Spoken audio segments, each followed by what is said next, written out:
The Book of Job. Chapter 2. Again there was a day when the sons of God came to present themselves before the Lord, and Satan came also among them to present himself before the Lord. And the Lord said unto Satan, From whence comest thou? And Satan answered the Lord, and said, From going to and fro in the earth, and from walking up and down in it. And the Lord said unto Satan, Hast thou considered my servant Job, that there is none like him in the earth, a perfect and an upright man, one that feareth God and escheweth evil? And still he holdeth fast his integrity, although thou movedst me against him to destroy him without cause. And Satan answered the Lord, and said, Skin for skin, yea, all that a man hath will he give for his life. But put forth thine hand now, and touch his bone and his flesh, and he will curse thee to thy face. And the Lord said unto Satan, Behold, he is in thine hand, but save his life. So went Satan forth from the presence of the Lord, and smote Job with sore boils from the sole of his foot unto his crown. And he took him a potsherd to scrape himself withal, and he sat down among the ashes. Then said his wife unto him, Dost thou still retain thine integrity? Curse God and die. But he said unto her, Thou speakest as one of the foolish women speaketh. What? Shall we receive good at the hand of God, and shall we not receive evil? In all this did not Job sin with his lips. Now when Job's 3 friends heard of all this evil that was come upon him, they came every one from his own place, Eliphaz the Temanite, and Bildad the Shuhite, and Zophar the Naamathite, for they had made an appointment together to come to mourn with him and to comfort him. And when they lifted up their eyes afar off, and knew him not, they lifted up their voice and wept. And they rent every one his mantle, and sprinkled dust upon their heads toward heaven. So they sat down with him upon the ground 7 days and 7 nights, and none spake a word unto him, for they saw that his grief was very great. Chapter 3. After this opened Job his mouth, and cursed his day. And Job spake, and said, Let the day perish wherein I was born, and the night in which it was said, There is a man-child conceived. Let that day be darkness, let not God regard it from above, neither let the light shine upon it. Let darkness and the shadow of death stain it, let a cloud dwell upon it, let the blackness of the day terrify it. As for that night, let darkness seize upon it. Let it not be joined unto the days of the year, let it not come into the number of the months. Lo, let that night be solitary. Let no joyful voice come therein. Let them curse it that curse the day, who are ready to raise up their mourning. Let the stars of the twilight thereof be dark. Let it look for light, but have none. Neither let it see the dawning of the day, because it shut not up the doors of my mother's womb, nor hid sorrow from mine eyes. Why died I not from the womb? Why did I not give up the ghost when I came out of the belly? Why did the knees prevent me, or why the breasts that I should suck? For now should I have lain still and been quiet, I should have slept. Then had I been at rest, with kings and counselors of the earth, which built desolate places for themselves, or with princes that had gold, who filled their houses with silver. Or as an hidden untimely birth I had not been, as infants which never saw light. There the wicked cease from troubling, and there the weary be at rest. There the prisoners rest together, they hear not the voice of the oppressor. The small and great are there, and the servant is free from his master.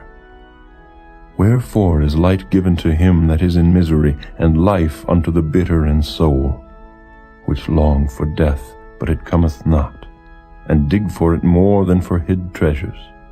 which rejoice exceedingly and are glad when they can find the grave. Why is light given to a man whose way is hid, and whom God hath hedged in? For my sighing cometh before I eat, and my roarings are poured out like the waters. For the thing which I greatly feared is come upon me, and that which I was afraid of is come unto me. I was not in safety, neither had I rest, neither was I quiet. Yet trouble came. Chapter 4. Then Eliphaz the Temanite answered and said, If we essay to commune with thee, wilt thou be grieved? But who can withhold himself from speaking? Behold, thou hast instructed many, and thou hast strengthened the weak hands. Thy words have upholden him that was falling, and thou hast strengthened the feeble knees. But now it is come upon thee, and thou faintest. It toucheth thee, and thou art troubled. Is not this thy fear, thy confidence, thy hope, and the uprightness of thy ways? Remember, I pray thee, who ever perished being innocent? Or where were the righteous cut off? Even as I have seen, they that plow iniquity and sow wickedness reap the same. By the blast of God they perish, and by the breath of his nostrils are they consumed. The roaring of the lion, and the voice of the fierce lion, and the teeth of the young lions are broken. The old lion perisheth for lack of prey, and the stout lion's whelps are scattered abroad. Now a thing was secretly brought to me, and mine ear received a little thereof. In thoughts from the visions of the night, when deep sleep falleth on men, fear came upon me, and trembling, which made all my bones to shake. Then a spirit passed before my face, the hair of my flesh stood up. It stood still, but I could not discern the form thereof. An image was before mine eyes. There was silence, and I heard a voice, saying, Shall mortal man be more just than God? Shall a man be more pure than his Maker? Behold, he put no trust in his servants, and his angels he charged with folly. How much less in them that dwell in houses of clay, whose foundation is in the dust, which are crushed before the moth. They are destroyed from morning to evening. They perish forever without any regarding it. Doth not their excellency, which is in them, go away? They die, even without wisdom. Chapter 5. Call now, if there be any that will answer thee, and to which of the saints wilt thou turn? For wrath killeth the foolish man, and envy slayeth the silly one. I have seen the foolish taking root, but suddenly I cursed his habitation. His children are far from safety, and they are crushed in the gate, neither is there any to deliver them. Whose harvest the hungry eateth up, and taketh it even out of the thorns, and the robber swalloweth up their substance. Although affliction cometh not forth of the dust, neither doth trouble spring out of the ground, yet man is born unto trouble, as the sparks fly upward.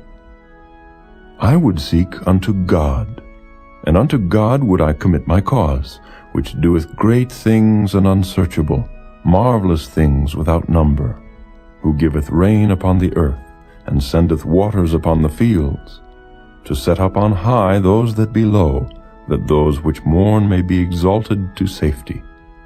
He disappointeth the devices of the crafty, so that their hands cannot perform their enterprise. He taketh the wise in their own craftiness, and the counsel of the froward is carried headlong. They meet with darkness in the daytime, and grope in the noonday as in the night. But he saveth the poor from the sword, from their mouth, and from the hand of the mighty. So the poor hath hope, and iniquity stoppeth her mouth. Behold, happy is the man whom God correcteth. Therefore despise not thou the chastening of the Almighty, for he maketh sore and bindeth up. He woundeth, and his hands make whole. He shall deliver thee in 6 troubles. Yea, in 7 there shall no evil touch thee. In famine he shall redeem thee from death, and in war from the power of the sword. Thou shalt be hid from the scourge of the tongue, neither shalt thou be afraid of destruction when it cometh. At destruction and famine thou shalt laugh. Neither shalt thou be afraid of the beasts of the earth, for thou shalt be in league with the stones of the field, and the beasts of the field shall be at peace with thee. And thou shalt know that thy tabernacle shall be in peace, and thou shalt visit thy habitation, and shalt not sin. Thou shalt know also that thy seed shall be great, and thine offspring as the grass of the earth. Thou shalt come to thy grave in a full age, like as a shock of corn cometh in his season. Lo, this we have searched it, so it is. Hear it, and know thou it for thy good.